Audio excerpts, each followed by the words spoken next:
ఈరోజు ఇక్కడ కాముని చెరువు మూసాపేట ఏరియాలో ఇక్కడికి హైడ్రా బృందమును అట్లానే హెచ్ఎండి అధికారులు ఇంకా ఇతర అధికారులు అందరూ కూడా ఇక్కడ స్థానిక రిక్వెస్ట్ల మీద ఈ చెరువు ఎంక్రోచ్ అవుతుందనేటువంటి ఒక కంప్లైంట్ మీద మేము ఇక్కడికి రావడం జరిగింది. సో ఇక్కడంతా కూడా చూసాము. హెచ్ఎండి ఈ కాముని చెరువును కూడా డెవలప్ చేస్తున్నారు. ఇక్కడ ఏదైతే గనక ఎంక్రోచ్మెంట్స్ అంటే కొంత ఈ డెబ్రీ ఏదైతే కన్స్ట్రక్షన్ మెటీరియల్ తీసుకొచ్చి డంప్ చేస్తున్నట్టు ఇది క్లియర్ గా ఎంక్రోచ్ అవుతూ దీని ఒక గుడి అనేటటువంటి ఒక కవర్ తీసుకొని అక్కడ కూడా అల్లరి చేస్తున్నట్టు కూడా ఇక్కడ కంప్లైంట్స్ వచ్చినాయి.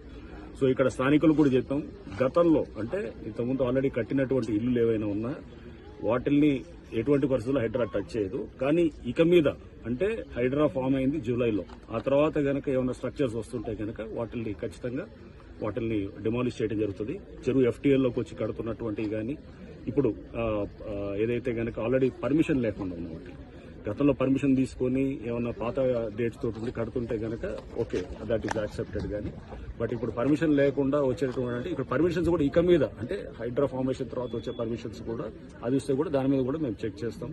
అటువంటి పర్మిషన్స్ కూడా న్యాచురల్ గా ప్రభుత్వం కూడా స్పష్టం చేసింది. పాత పర్మిషన్స్ ఉన్న వాటిని ఆనర్ చేస్తాం, కానీ కొత్తగా పర్మిషన్స్ ఎక్కడ కూడా అది యాక్సెప్ట్ చేయమని చెప్పేసి.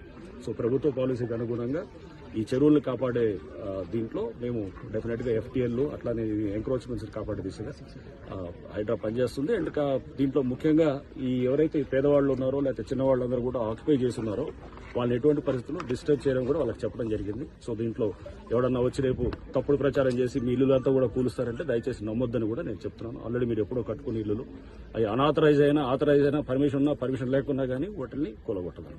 గతంలో కేసులు దాడి చేసే వాళ్ళు కూడా ఉన్నారు సార్. ఇందులో మరి అటువంటి కేసులు ఏం చేస్తారు సార్? ఇప్పుడు కేసులు గతంలో ఇక్కడ కన్స్ట్రక్షన్ చేసుకుంటే ఎంఆర్ఓపై దాడులు చేసిన కేసులు ఉన్నాయి సార్.